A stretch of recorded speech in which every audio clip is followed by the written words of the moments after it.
পেট ফুলে মরিয়ে যাও না, তুমি বসে যাও, আমার দেখার বিষয় না।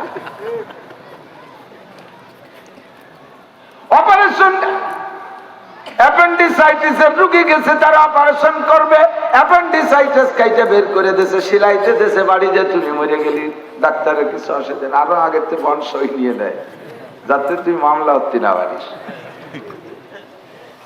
ঠিক কি না? Allopath treat the disease not the patient, রোগের চিকিৎসা রোগীর না। আর হোমিওপ্যাথ হলো treat the patient not the disease, রোগীর চিকিৎসা করো, রোগের নয়। রোগীরে ভালো বানাইতে হবে, রোগ কোথায় কি আছে ওটা দেখার বিষয় না, সিমটম লক্ষণ খোঁজে। কথা কন যাবেন ওই বলে থাকি না, আপনার খাইজুরি চুলকনি হয়েছে, গেছেন ডাক্তার, আমার তো খাইজুতি সে কেন ব্যথা হয়ে গেল, হাত ভেঙে নিয়েছে, তারপরও খাইজুরিও পরান করে না, চুলকনি। ডাক্তার দেখা তোমার আব্বারও খাইজুরি ছিল নাকি? রোগী কয় বেটা দাদি আমারে দিবে, আমার বাপ মরিয়ে গেছে 10 বছর আগে, ও জায়গা সে কয় করে গোটা ফেলাতে হবে। হ্যালো যা কই তাই কয়, তোর বাপের খাইজুরি ছিল নাকি? আমার আব্বারও ছেলে অ্যালার্জি। তোর দাদার ছেলে নাকি? আমার দাদার আমার আব্বা দেয়নি। সে বুড়োর কবর কোন কবরস্থানে? আমাকে এই কবরস্থানে না, ওয়া কইলাম নেই, যা দিবা আমারে দিবা। আরে যা কই তাই শোন, তোর দাদি পাইছে, আমার দাদি আছে পাইছে। তার দাদির কাছে শুনে যে শুনছে দাদি আমার দাদার কি খাইজুনি চুল করবি? ও দাদার তো একদিন আছে না। জি স্যার, আমার আব্বারও ছিল, আমার দাদারও ছিল। এগুলো শুনলেন কেন? ওনারা কি ওষুধ খাবে? রোগী তো আমি, দুইটাই মরে গেছে, দাদাও নাই বাপও নাই। কয় না খাবি তুই, কিন্তু খাইজুনি আসলো কোন জায়গাতে সেই হিসেবে রোগ। চুলকনি যদি তোর থেকে শুরু হয় তাহলে এই চুলকনির এক ঔষধ। চুলকনি যদি বাপের থেকে 35 পেয়ে থাকিস তাহলে এই চুলকনির ভিন্ন ঔষধ। আমি তোরে সুস্থ করবো, তোর রোগ দেখবো না, কোন জায়গা থেকে আইছে সিমটম দেখে সেই জায়গায় লক্ষণে চিকিৎসা দেব। এই চুলকনি যদি তোর দাদার থেকে পূর্বপুরুষদের পেয়ে থাকিস তাহলে এই চুলকনির ভিন্ন ঔষধ। আর যদি খালি তোর থেকে শুরু হয়, আগেকের ছিল না, তাহলে ভিন্ন ঔষধ। সিমটম লক্ষণ কারণ দেখে চিকিৎসা দেব। এইটা হলো treat the patient not the disease, এইটা হলো হোমিও রোগের চিকিৎসা মূলনীতি। জানেন হোমিও ঔষধ খাইতে গেছে না, কত তালে জিভবে বারো, পায়খানা খারাপ হয়েছে কাজ জিভবে বারো, চোখ পাক্কায় চাও, ঘুমলি স্বপ্নে কিরম দাও, আরে বেটা পায়খানা খারাপ হয়েছে তুমি তাই দাও, তো স্বপ্নে কি দেই না চাই তোমার দাও, স্বপ্নে তো শ্বশুর বাড়িও যাই, ওই করছি না, তার করতেই হবে। গরম তুমি গরমে কাতর না শীত কাতর, কতটা জিজ্ঞেস করে না। আল্লাহ তোর এই মাথায় যে রোগ, এ দেখে আমি ঔষধ দেবো না, তোর কোন জায়গার থেকে রোগ আছে তাই দেখে ঔষধ দেব। আল্লাহর কুরআন নবী পাকের হাদিস, দুই রকমই চিকিৎসা আছে। অ্যালোপ্যাথ চিকিৎসা আছে, হোমিওপ্যাথ চিকিৎসা আছে। অ্যালোপ্যাথ চিকিৎসা রোগ যেখানে, চিকিৎসা সেখানে। আর জানিয়াতু জানি ফাজলিদু কুল্লা ওয়াহিদিন মিনহুমা মিয়াতা জালদা, ডাইরেক্ট অ্যাকশন। এই রোগ থেকে চিকিৎসা, রোগের পর চিকিৎসা, রোগীর কপালে যা মরে মরুক। কি চিকিৎসা? জিনাকারী জিনাকারিনী যদি ধরা পড়ে, এ জায়গায় সিমটম খোঁজার দরকার নাই। কি জিজ্ঞেস করবে? এ তোর বাপ কি জিনা করতো নাকি, তোর দাদা জিনা করতো নাকি? যদি উনারা না করতো তাহলে তোর বাইরে হবে না, তাই নাকি? জিনা যে করছে মায়ের তারিখ আছে,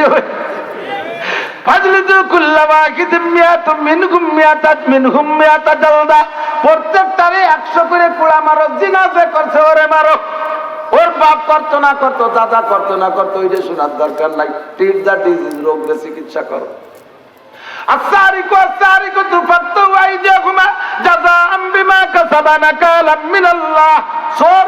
ধরা পড়লে হাত কাইটে দাও, জিজ্ঞাসা করা করি নাই ওর মা বাপ দাদা দাদি চুরি করতো কি করতো না, ওইগুলো শোনার দরকার নাই। চুরি করছে যে তারে হাত কেটে দাও। রোগ যেখানে চিকিৎসা সেখানে, এর নাম হলো অ্যালোপ্যাথ পদ্ধতি। আল্লাহর কোরআনে আছে জাযাউ সাইয়্যাতিন সাইয়্যাতুম মিসলুহা।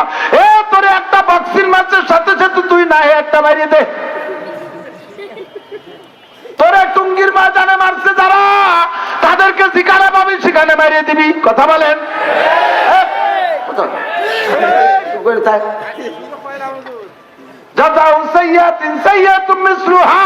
এক থাপ্পড়ে এক থাপ্পড়, এক কোপে এক কোপ, এক গালি চাইতে এক গালি, রোগ যেখানে চিকিৎসা সেখানে, যেখানে অন্যায় সেখানে তার প্রতিরোধ। কথা বলেন ঠিক কি না? আল্লাহর কোরআন এভাবেও চিকিৎসা করে, নবীর হাদিস এরকমও চিকিৎসা করে। পাশাপাশি নবী পাক আল্লাহর কোরআন treat that patient not the disease, homeopath পদ্ধতিও চিকিৎসা করে। আমি হোমিওপ্যাথ পদ্ধতির চিকিৎসার জন্য একটা আয়াত কোরআন শরীফের সূরা লুকমানের থেকে কিছু আয়াত তেলাওয়াত করেছি, ওখান থেকে কিছু আলোচনা শেষ করব। জানতে জানতে সবাই হাফেজ হয়ে গেছেন। অফাউকা কুল্লি জি ইলমিন আলিম, জাননেওয়ালার উপরও জাননেওয়ালা আছে। আমার চাইতে বড় জাননেওয়ালা আমার উস্তাদ, তার চেয়ে বড় জাননেওয়ালা তার উস্তাদ। এমন করে যাইতে যাইতে মুহাম্মদুর রাসূলুল্লাহ সব চাইতে বড় জাননেওয়ালা, আর তার চাইতে বড় জাননেওয়ালা আমার আল্লাহ। কথা বলেন ঠিক কি ঠিক না? আমার যুবক বন্ধুরা, আমার একটা কথা খেয়াল করতে হবে, তোমাকে যশোরের থেকে তরি তরকারি আর আখটাক আমাকে ওই দিক যায়, আমাকে গোপালগঞ্জে তেমন কিছু আইট হয় না, এদিক দিয়ে যায় তোমরা 3 টাকার বেগুন আমরা 30 টাকা কিনে খাই। তোমাকে দেশে আখ হয়, আমাদের দেশে আখ অতটা ভালো হয় না। আখের ক্ষেতের মধ্যে বাদাম লাগালি কেমন হয়? আখের ক্ষেত আখও আছে, ভিতরে বাদাম লাগালি বাদাম হয়? লাগাইছে যখন তার একটা পরিচর্যা তো করতে যায়, তো বাদামের পরিচর্যা গেলি আখও নষ্ট হয়ে যায়, ঠিক না? তা আখের ক্ষেতে যদি বাদাম ভালো না হয়, তাহলে ওয়াজের ক্ষেতে বাদাম ভালো হয় কি? সব বাদাম বন্ধ করতে হবে, বাদামের চাষ বন্ধ করতে হবে। দেখতেছি তো পাক্কা মাঝে মাঝে খাচ্ছে, উপরে বইছি শকুনির মতো সব তাদের। আল্লাহ কয় ওয়াইদা কুরিআল কুরআনু ফাসতামিউ লাহু ওয়া আনসিতু লাআল্লাকুম তুরহামুন। কুরআন যখন পড়া হয়, তরজমা তাফসীর করা হয়, অন্তরের কান দিয়ে শোনো আর মুখরে বন্ধ রাখো। কিসের থেকে বন্ধ? কথা থেকে বন্ধ, খাওয়ার থেকে বন্ধ। একই সাথে 2 কাম চলে না। কান দিয়ে শুনবা, মুখ দিয়ে বাদাম খাবা, পানে জাগর কাটবা আর মোবাইল কুতকুত করবা, একসাথে 2টে 3টে চলবে না। যেটা দরকার বেশি সেই যে করে আসো। যদি ওয়াজ ভালো দরকার হয়, তাহলে সব বন্ধ করে এদিকে কান লাগায় শোনো। আল্লাহ পাক রব্বুল আলামিন বলেন, আমার সৃষ্টি কায়নাতের ভিতরে আমার নবী মুহাম্মদুর রাসূলুল্লাহকে আমি কোন মানুষের কোন ব্যক্তির ছাত্র হিসেবে পাঠাই নাই। নবী বলেন বুইস্তু মুআল্লিমান, আল্লাহ আমাকে উস্তাদ হিসেবে পাঠাইছে। ওমা বুইস্তু মুতাআল্লিমান, আমি ছাত্র হিসেবে প্রেরিত হই নাই। কন্না সুবহানাল্লাহ। কোন নবী নাই যে কের কাছ থেকে পড়ে নাই, কের না কের কাছ থেকে কিছু না কিছু পড়ছে। আমার নবীকে আল্লাহ উম্মি বানাইছে। নবী পাকের দুনিয়ায় কোনো উস্তাদ নাই। কেন উস্তাদ নাই? আল্লাহু আকবার। 1 নম্বরে কারণ হলো, উস্তাদ যদি নবীর উপর যে কেউ থাকে, তাহলে তাকে উস্তাদ হিসেবে সম্মান শ্রদ্ধা করা লাগে। আর আমার নবী এমনই ব্যক্তি যার উপর যে সম্মান পাওয়ার মতো জগতে কেউ নাই। 2 নম্বরে, জাগতিক মানুষের কাছ থেকে যদি শিক্ষা গ্রহণ করে, ওই শিক্ষার ভিতরে কম বেশ ত্রুটি বিচ্যুতি ভেজাল থাকতে পারে। রহমাতে আলম নবীকে আমি এমন শিক্ষা দেব, যেই শিক্ষার ভিতরে ভেজাল নাই। মা ইয়ান্তিকু আনিল হাওয়া ইন হুয়া ইল্লা ওয়াহয়ুহা আল্লামাহু শাদীদুল কুওয়া যু মিররাতিন ফাস্তাওয়া ওয়া হুয়া বিল উফুকিল আলা যুম্মা দানা ফাতাদাল্লা ফাকানা কাবা কাউসাইনি আও আদনা। জোরে বলি সুবহানাল্লাহ। আমার নবীকে আল্লাহ পাক আরশে আজিম পর্যন্ত নিয়ে গেছেন। এর আগে নবী পাককে 4টি মিডিয়া দিয়ে আল্লাহ তাআলা কিছু শিক্ষা দিয়েছেন। 1 নম্বরে নবী পাককে স্বপ্ন যোগে আল্লাহ পড়াইছেন। নবীদের স্বপ্ন সম্পূর্ণ ওহী, তার মধ্যে আমার নবীর স্বপ্ন 100 ওহী। যাদের কথা যত সত্য, তাদের স্বপ্ন তত সত্য।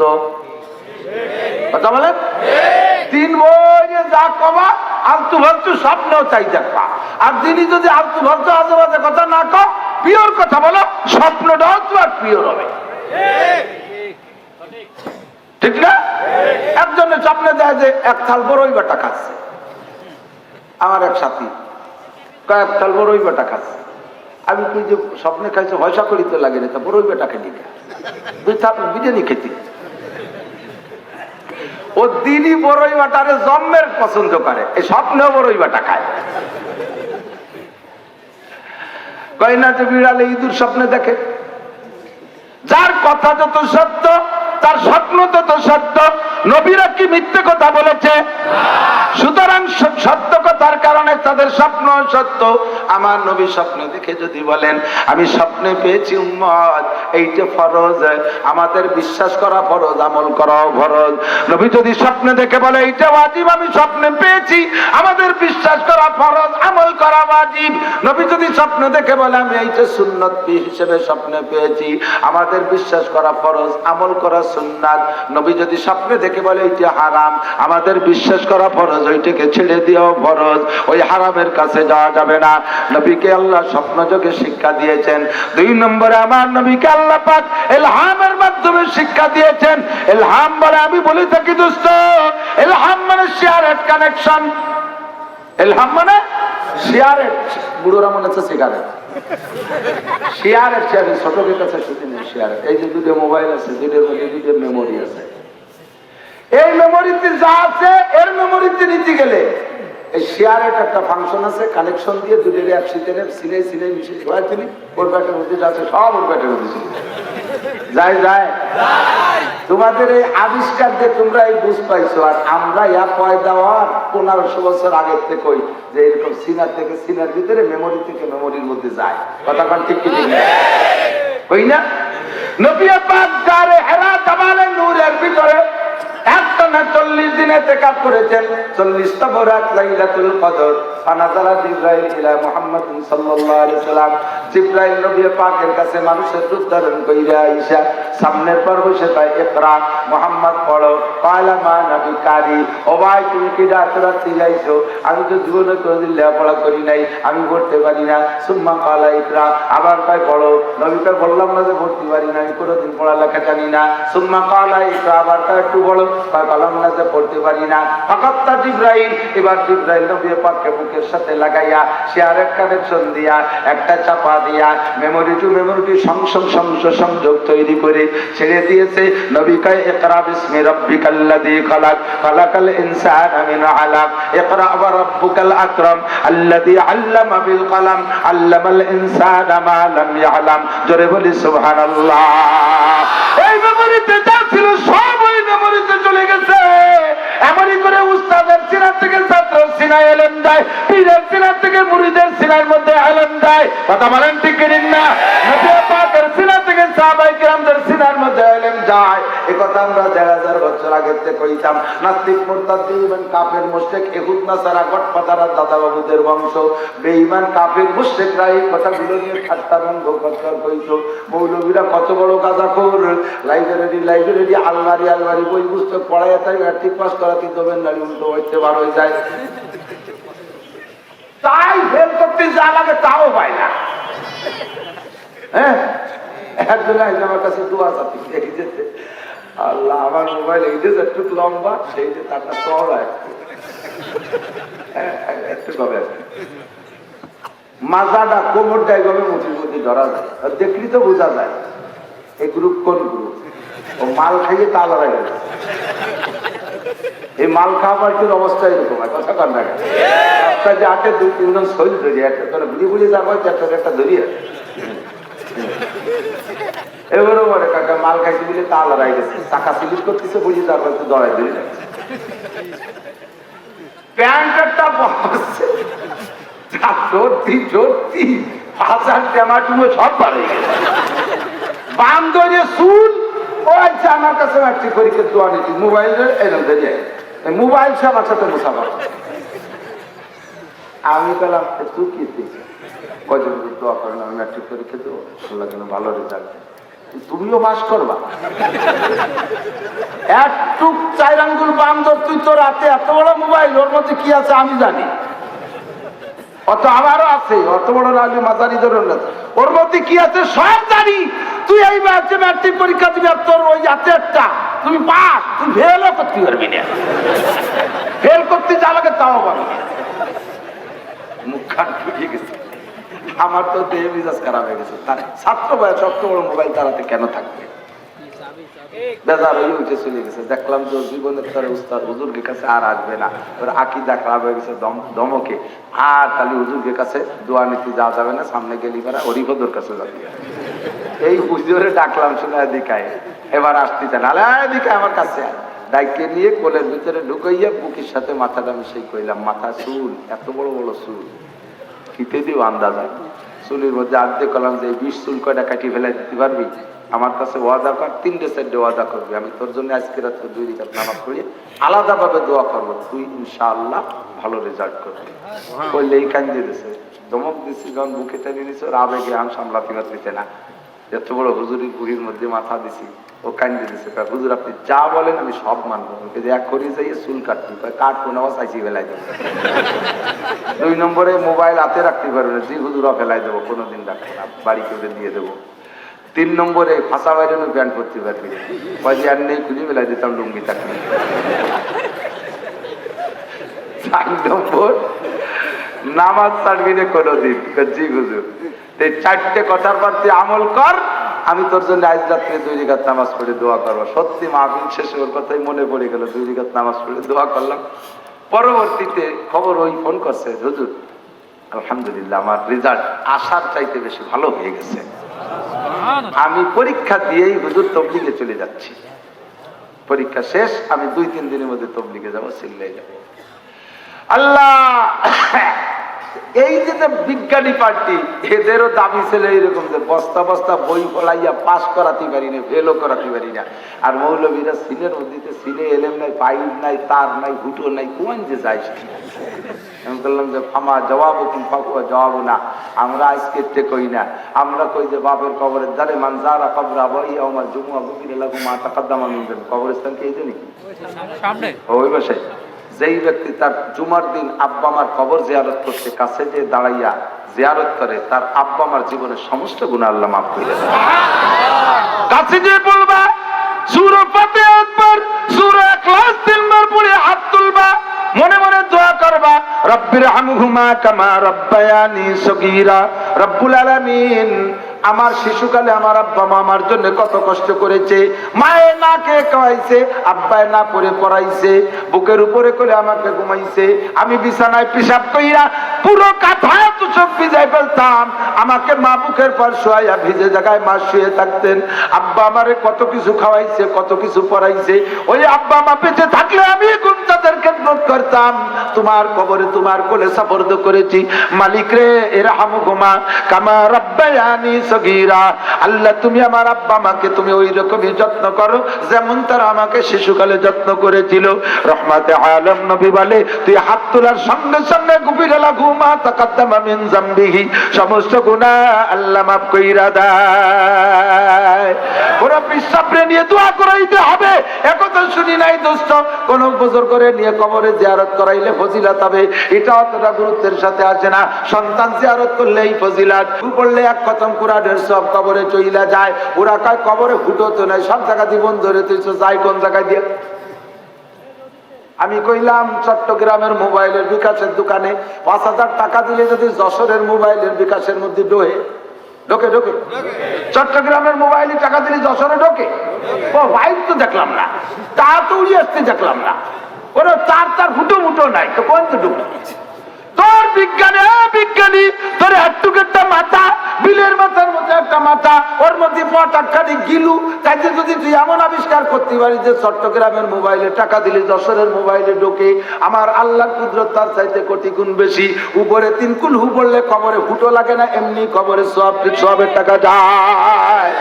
আমার জবাব হুকুম পাহুয়া জবাব না, তুই যে জবাব দিবি আমারও সেই জবাব, তোর মোবাইলে যেভাবে ঢোকে আমার মোবাইলে সেইভাবে ঢোকে। আমরা বলি একবার সুবহানাল্লাহ বললে জান্নাতের মধ্যে একটা গাছ লাগানো হয়ে যায়, কথা বলেন হয়? তা গাছ লাগালে জমি পাইলে কোন জায়গা? ঠাট্টা হচ্ছে তোর আমাকে কোমরে না, জমি পাইছি কোন জায়গা, তা তোরে কব কিভাবে তুই সংক্ষেপে বুঝে নে, যেদিন আমি সাবালেগ হওয়ার পরে প্রথম কলেমা লা ইলাহা ইল্লাল্লাহ মুহাম্মাদুর রাসূলুল্লাহ পড়েছি, আল্লাহর কসম ওই দিন আমার নামে এই দুনিয়ার মতো 10 দুনিয়ার সমান জায়গা জান্নাতের মধ্যে দলিল হইয়া গেছে। তোর যদি আমেরিকার থেকে টাকা পাঠাইলে যশোরের মধ্যে জমি কিনা হয়, ওই জায়গা তোর বাড়ি আসা লাগে না, আমেরিকার থেকে টাকা পাঠাস আর যশোরে তোর নামে দলিল হইয়া যায় জমি। আমি জমিনের থেকে সুবহানাল্লাহ পড়লে জান্নাতের মধ্যে জমি কিনা হয়। এবার গাছ লাগাইলাম, কয় আটি পাঠাইলে কার কাছে, বিসি পাঠাইছো কার কাছে, শুনবি কার কাছে পাঠাইছি। তুই মঙ্গল গ্রহে যাও, রকেট যায় মঙ্গল গ্রহে যায় না, রকেট মঙ্গল গ্রহে যায়, যাইতে লাগে 6 মাস। কয় মাস? 6 মাস লাগে মঙ্গল গ্রহে যাইতে। আমি শুনে আশ্চর্য হয়ে গেলাম, কথা কোন মঙ্গল গ্রহে যায়, বিজ্ঞানীরা যায় না? যায়। গেছেন ওকে সাথে কোনোদিন? ওরা তো ভাত আজ ঘুরে এসে পরিবারতে গেছিলাম না, তারপরও বিশ্বাস করি ওদের বানানো বিমানে চইয়া বাংলাদেশ থেকে সৌদি যায়, বিভিন্ন দেশে যায়। আমার বিশ্বাস যে হাতারে এমন যন্ত্র এমন রকেট বানাইতে পারে তাদের তারা মঙ্গল গ্রহে যাইতে পারে। তবে দোস্ত যাইতে লাগে 6 মাস, ফ্লাইটের পরে 6 মাস পরে মঙ্গল গ্রহে যে ল্যান্ড করে, শুনি আমার মাথা ঘুরিয়ে গেছে। আল্লাহু আকবার! বাংলাদেশ থেকে এত বড় একটা বিমান, তার কত বড় একটা টাঙ্কি ভরে তেল নিয়ে রওনা যায়, এক টাঙ্কি তেলে আমেরিকা যাইতে পারে না, মাঝখানে ল্যান্ড করে এয়ারপোর্ট থেকে তার তেল নেওয়া লাগে। একটুকু একটা রকেট 3-4 জন নভোচারী, ছোট্ট একটা প্যাট, তার কুপ্তি একটা টাঙ্কি, ওর মধ্যে নিশ্চয়ই 6 মাসের তেল একবারে নিতে পারে না। আকাশে তো কোনো জায়গা তেলের পাম্প নাই, কোন জায়গা তো তেলের দোকান নাই, ও কোন জায়গা যে তেল ফুরোই গেলি তেল নেয়? কথা বল। এই সায়েন্স পড়া একটা কলাম যে তোরা তো এই বড় কদি এই তেল ফুরোই গেলি তেল পাই কোন জায়গা? ওকে যে আপনার এই ভাও চিনতে কি কয় দিবে, উড়া যায় উড়া পড়ে মরে যা করে করি বেড়াই বই দিলে হে আমরা বড়ি তেল না বানি যাবারে করি বেড়াই। আমিও নিয়ে চিনতে আল্লাহ চিনতে ঢুকলি তা করবো কি, তুই কি বলছিস, তুই কি বুঝছিস তাই কর। যে আমি বড়ি টড়ি না, আমার মনে হয় জানতে তেল ঘুরে যায় ওইটা এসে আবার নিয়ে যায়, তাই যাই কবে প্রত্যেকবার তো ওই জায়গা গেলে পুরোবে। ও জানে না, পরে দেখি পত্রিকায় লিখছে যে এয়ারপোর্ট থেকে রকেট ফ্লাইট করে, ওই এয়ারপোর্টে মেশিন আছে, কম্পিউটার আছে, ওই রকেটটা যদি আকাশে যান্ত্রিক সমস্যায় পড়ে, নিচে সিগন্যাল হয়, ইন্ডিকেটর জ্বলে, এই জমিনের ভিতরে কম্পিউটারের ভিতরে সারে আকাশে রকেটটা সারা হইয়া যায়। ওর যদি ট্যাঙ্কিতে তেল ফুরাইয়া যায়, জমিনের মেশিনের ভিতরে ইন্ডিকেটর জ্বলে, এরা টের পেটের বাইরে তেল ফুরাইয়া গেছে। এবার তেল যায় কিভাবে? জমিনের মেশিনের ভিতরে টাঙ্কি আছে, এই টাঙ্কির ভিতরে তেল দিলে ওই আকাশে রকেটটা মহাকাশে যে জায়গায় থাকুক না কেন, ওর টাঙ্কির মধ্যে তেল চলিয়া যায়, কোনো পাইপ লাগে না, তার লাগে না। এ বিজ্ঞানী, তোর একটু মাথার পাটাকানি গিলুতে যদি এমন আবিষ্কার করতে পারিস যে জমিনের ফুটোর মধ্যে তেল দিলি তোর রকেটের ফুটোর মধ্যে তেল যায়, তা আমার আল্লাহর কুদরত তার চাইতে কোটি গুণ বেশি। মুসলমান জমিনে সুবহানাল্লাহ পড়লে জান্নাতের মধ্যে গাছ লাগানো হইয়া যায়। জোরে কন্যা সুবহানাল্লাহ। হয়ে গেছে লাগানো। ফামা জবাবুকুম ফাহুয়া জবাবুনা, তুই যে জবাব দিবি সেই জবাব আমার। আমার কোরআন হাদিসের সহায়ক তোর বিজ্ঞান। কথা বলেন ঠিক কি না? আল্লাহু আকবার। আমার নবীকে আল্লাহ তাআলা সিনার মধ্যে ইলম দিয়েছেন, ডাইরেক্ট কলবের মধ্যে ঢুকাই দিয়েছেন, কোনো মিডিয়া লাগে নাই। 3 নম্বরে কাশফ, সরাসরি নবীর সামনে আল্লাহ ওপেন করে দিয়েছে। জান্নাত নবীকে দেখাইছে, জাহান্নাম নবীকে দেখাইছে। আসরের নামাজের পরে নবী পাক সাহাবায়ে কেরামদেরকে নিয়ে পাহাড়ের ছায়া পূর্ব পাশে বৈশা জান্নাত জাহান্নামের বর্ণনা দিচ্ছেন। ইতিমধ্যে আল্লাহু আকবার, জান্নাত জাহান্নামের বর্ণনা দেওয়ার ভিতরে হঠাৎ করে একটা শব্দ শুনছে, বিকট একটা শব্দ, যেই শব্দটা দুনিয়ার কোনো শব্দের সাথে মেশে না। লোহায় লোহায় বাড়ি দিলে একরকম হয়, হাতে হাতে তালুতে থাপ্পড় দিলে একরকম হয়, পিঠি বক্সিং দিলে আর এক রকম শব্দ হয়, টিরে বাড়ি দিলে আর এক রকম শব্দ হয়, কাঠে বাড়ি দিলে আর এক রকম শব্দ হয়। সাহাবায়ে কেরাম বলেন এই শব্দটা কোনোদিনও শুনি নাই, একটা ব্যতিক্রম শব্দ। সবাই আমরা আচমকা খেয়ে উঠছি। নবী পাককে বললাম, ইয়া রাসূলুল্লাহ আইয়ু সাউতিন হাযিহি, ওগো নবী এই শব্দটা কিসের শব্দ? নিচের থেকে মনে করছে শব্দটা। আল্লাহ নবী জবাব দেয়, আমি চোখে দেখতেছি, আমার চোখের সামনে ঘটনা ঘটতেছে। আল্লাহ পাক যেদিন জাহান্নাম সৃষ্টি করেছেন, ওই দিন জাহান্নামের উপর থেকে একটা পাথর ছাড়ছে। ওই পাথরটার ওজন কতটুকু শুনে নাও। ওই পাথরটা যদি জমিনের উপরে রাখা হইতো, জমিন পানির তলে ডাইবা যাইতো।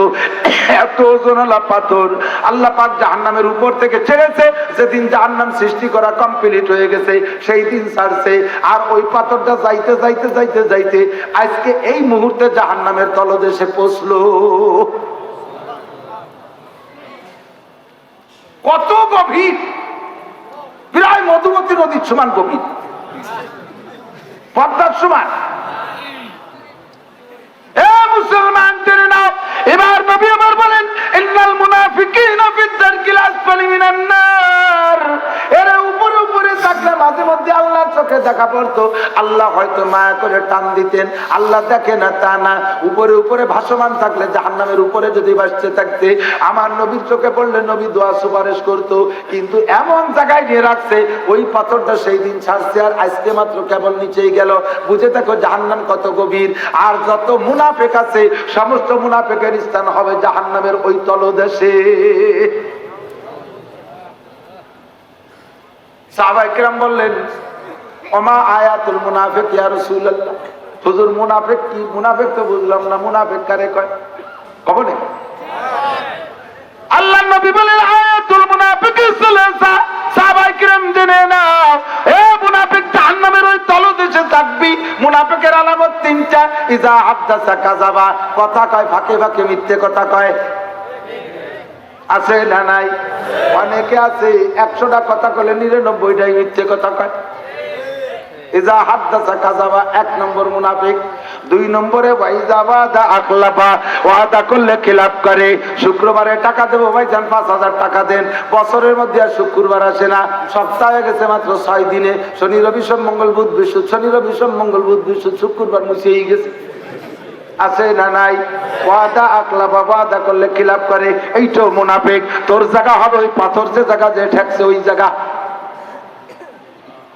3 নম্বরে বাইতে তুমি না খান, যখন আমানত রাখা এর কাছে আমানতের খেয়ানত করে, মসজিদের ক্যাশ মারিয়ে দেয়, মাদ্রাসার ক্যাশ মারিয়ে দেয়, ওয়ার্ডের ক্যাশ মারিয়ে দেয়, ওরে ইউনিয়নের আমানত মাইরা দেয়, সিটের আমানত মাইরা দেয়, মন্ত্রণালয়ের আমানত মাইরা দেয়, জনগণের হক তার কাছে আছে আমানত মাইরা দেয়, বিজিএফ কার্ড মারিয়ে দেয়, টোন মারে মন মারে, রাস্তা মারে কাল মারে, তার মারে খুঁটি মারে, খাম্বা মারে, রেল লাইন ধরে গিলে খেয়ে বেলায় দেয়। আছে না নাই? আমার 7 দোয়া তেতলিরা টিকা দাঁত নাই যে খুলিয়ে দিয়েছি। দুধু তোমার চিনি জন্মেছে না। ওয়াইদা তুমি নখন আমানত রাখলে তা খেয়ানত করে, এই যে হলো মুনাফিকের আলামত। অন্য হাদিসের মধ্যে নবী বলেন ওয়াইদা তাকাল্লামা ফাজারা।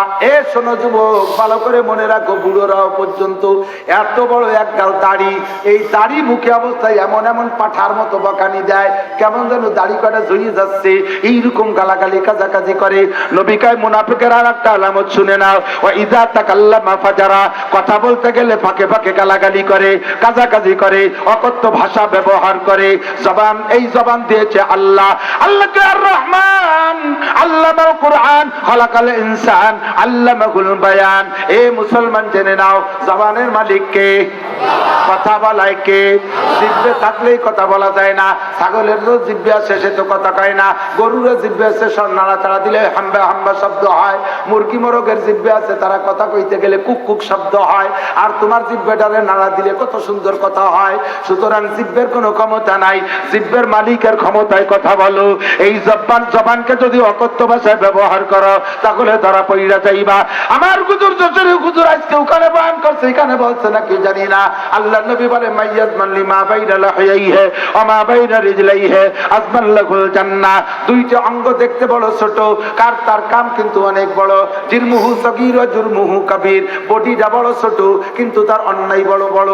1 নম্বরে জিহ্বা, 2 নম্বরে শরমগা। 1 নম্বরে জিহ্বা, 2 নম্বরে শরমগা। দেখতে 2টারে খুবই ছোট কিন্তু 2টার মায়ের বড় বড়। জোরে বলেন ঠিক কি ঠিক না? এই 2টারে তুই কন্ট্রোল কর। নবী কয় তোর জান্নাতের জামিন আমি নবী হইয়া গেলাম।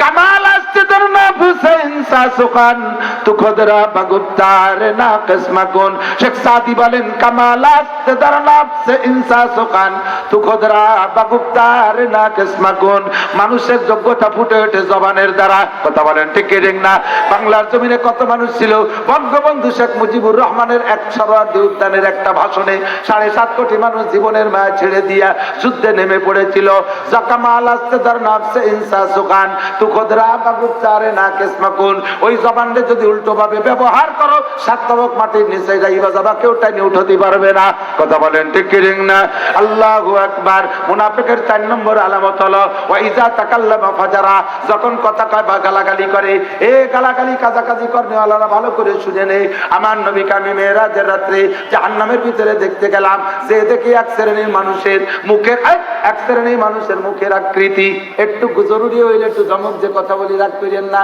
যাতে আকৃষ্ট করিয়ে দিক কথার দিকে আল্লাহর নবীকে জাহান্নামের মধ্যে গিয়ে দেখি এক শ্রেণীর মুখের আকৃতি নারীদের লজ্জাস্থানের মতো হয়ে গেছে নারীদের শরমগার মতো তাদের মুখের আকৃতি কিন্তু মুসলমান নামাজি রোজাদার অন্য নাম অনেক করেছে তারপরে জাহান্নামের ভিতরে কেন কয় কি এই অন্যায়ের কারণে তাদের মুখের আকৃতি নারীদের শরমগার মতো হয়ে গেছে যতক্ষণ পর্যন্ত এই মুখের আকৃতি মানবিক রূপে না আসবে অতদিন পর্যন্ত জাহান্নামে পড়বে ফেরেশতারা পুড়াইয়া পিটাইয়া সাইজ করে যখন লক্ষ লক্ষ কোটি বছর পুরানোর পরে ওই গুনাহমোচন হবে তারপরে মুখের আকৃতি মুখের মতোই হবে মানুষের মতো হবে এরপরে তার নামাজ রোজা ঈমানের ওসিলায় জান্নাতে যাইবে নবী বললেন জিবরাইল মান হাউলাই মা শানুহুম এরা কারা এদের দোষ কি জিবরাইলকে হুজুর এরা হলো আপনার উম্মতের ওই সকল নারী আর পুরুষ যারা কথায় কথায় রাগ কইরা নারীদের শরমগা উচ্চারণ করে বকানি দিত নারীদের লজ্জাস্থান উচ্চারণ করে তারা গালাগালি কাজাকাজি করত এদের বিচার কোটি কোটি বছর তাদের মুখের আকৃতি নারীদের শরমগার মতো হয়ে থাকবে আর জাহান্নামের ভিতরে পোড়া দেওয়া হবে পোড়াইয়া পিটাইয়া যখন সাইজ হবে এরপরে তাদেরকে জান্নাতে দেওয়া হবে দোস্তরে এদিক তাকান কুদালো লোহা রেলপাটিও লোহা কুদালো লোহা এখন কুদাল যে কুমাইয়া পুকুর বানাই এতটুকু একখান রেল পাটি কাটে নিয়ে যদি সে রেল পাটি যে গুতোই মাটিরে তাহলে কি পুকুর হবে এখন রেল পাটিরে কি বানাতে হবে কুদাল বানাতে হবে এখন রেল পাটিরে কুদাল বানাতে গেলি নিজে জিভে আতর মাহাইয়ে আস্তে আস্তে চাটলি কুদাল হবে না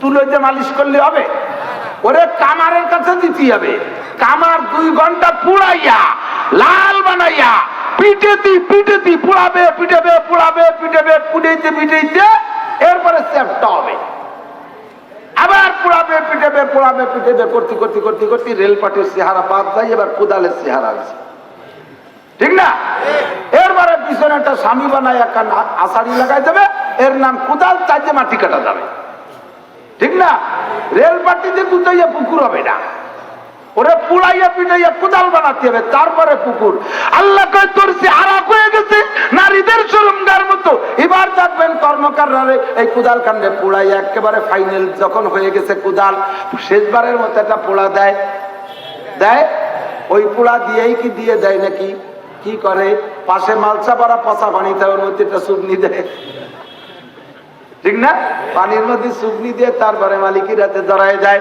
আল্লাহ কয় তোর এই চেহারাকে সাইজ করার জন্য মালিক ফেরেশতা কর্মকারের কাছে দেওয়া হবে পোড়াবে পিটেবে এই করতে করতে কোটি কোটি বছর পোড়ানোর পরে তোর চেহারা ওই জায়গা থেকে মানুষের রূপে আসবে এরপরে ধরে বেচতে দেওয়া যাবে না ওই জায়গাতে তোর মালসার মধ্যে সুগনি দিতে হবে সেই মালসার মধ্যে সুগনি দেবে ওর নাম আবে হায়াত আবে হায়াতের মধ্যে সুগনি দেওয়ার সাথে সাথে চেহারাটা হবে হাওয়া আলাইহিস সালামের মতো মহিলাদের আর পুরুষের চেহারা হবে ইউসুফ আলাইহিস সালাম আদম আলাইহিস সালামের মতো সাইজ হবে তারপরে তুই জান্নাতের যোগ্য হবি এর আগ পর্যন্ত পুরান পিটান খাইতে থাকবি এ যুবক গালাগালি কাজাকাজি করিস না জবান রে কন্ট্রোল কর আল্লাহর রহমত মতো জবানের দ্বারা তুই যদি অকথ্য ভাষা ব্যবহার না করিস, জবান দিয়ে যদি মদ গাঁজা ফেন্সিডিল হিরোইন ভাঙ এবার ট্যাবলেট না খাস, জবান দিয়ে যদি চোরা টাকা ডাকাতি করা টাকা না খাস, জবান দিয়ে যদি মদ গাঁজা কি বলা হয় সুদ ঘুষের টাকা না খাস, এই জবানটা পাক থাকলো, তাহলে এই জবানের ওসিলায় তুমি জান্নাতি হইবা। মুনাফিকের আলামত মনে আছে নাকি? আর একটা কথা কয়ে চলে যাবো, আজের দিকে কষ্ট হয়ে যাচ্ছে আপনাদের।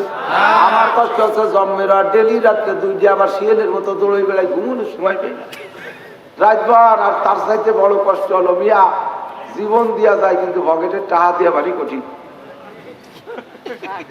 दोस्त अगर जाता लबी जाबतु बख्शाम अज़दाते अजीज अस्ते बगो आबतु बख्शाम। आए दोस्त अगर जाता लबी जाबतु बख्शाम, आए दोस्त अगर जरता लबी सुकुंदरी नाज। दोस्त যদি জান চাও তা দিয়ে দেব, তার চাইতে বড় কিছু থাকলে তাও দেব, তবে টাকা চাবা না, টাকা চাবা না, টাকা দিতে পারবো না। জীবন দিতে রাজি, টাকা দিতে রাজি না। জীবন বিক্রি করে হায়াত বেঁচে টাকা কামাই করতেছি, বুঝতেছি।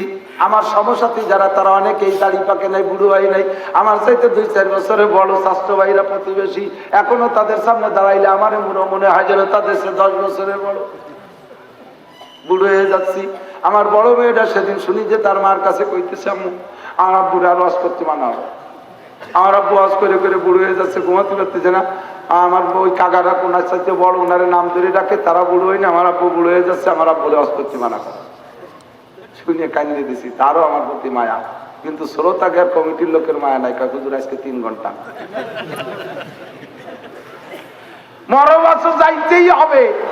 এই কষ্ট করে কামাই করে, কালকে রাত্রে যা কামাই করছি আজকে সকালবেলা সব মাদ্রাসায়, বাড়ির মাদ্রাসায় দিয়ে মাত্র 2000 টাকা নিয়ে রওনা দিচ্ছে।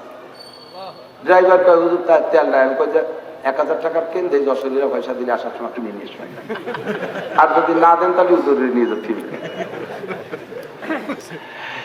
পকেট করে কষ্ট করে কামাই করে পাজা ধরে ছেড়ে দেওয়া, এ কত কষ্ট দিয়া লাভ আছে। 1000 টাকা চাইলে তাই মাথা নিচে বসে থাকবেন কতজন, ঠিক নেই।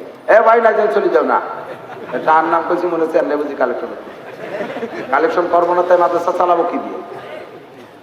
একজনও না টাকা দিয়ে যেতে পারবে না, টাকা না দিয়ে রাস্তায় গেলে বিপদ আছে। আল্লাহ কবুল করে করে লাভ। আল্লাহ আর একটা মুনাফিকের আলামত কব, ওই পাথর কোন জায়গা গেছে সেই জায়গা না মুনাফিকের জায়গা, উঠিয়ে আসতে খবর আছে অত নিচে। নবী বলেন মুনাফিকের আলামত, মুনাফিক মসজিদে যায় সবার পিছে, বেরোয় আসে সবাই আগে, যাবে একেবারে ইকামত বাদাইয়ে। কতক্ষণ একামত ধরতে পারে না, রুকু বাদাইয়ে যায়। অনেকে তাও পারে না, 1 রিকাত পায়ের সময় যায়, অনেকে তাও পায় না, রিকাতই পায় না, যাই এসে একা একা পড়ে, সালাম ফিরানোর পরে আবার তাড়াতাড়ি বেরোয় আসার চেষ্টা করে। নবী কয় এইটারে তোমরা মুনাফিক বুঝতে পারো। মুনাফিকের আলামত বলতে গিয়ে হাদিসের মধ্যে বলে, মুমিন আর মুনাফিক বা সাইকেলের কম্পিউটারের নাম মসজিদ। মসজিদ মুমিনের জন্য কেমন লাগে? পানির মধ্যে মাছের যেমন লাগে, পানির মধ্যে মাছ, এই পানির মধ্যে মাছের যেমন লাগে, মসজিদের মধ্যে মুমিনের তেমন লাগে। কথা বলেন ঠিক কি না? পানির মধ্যে মাছের ভালো লাগে না মন্দ লাগে।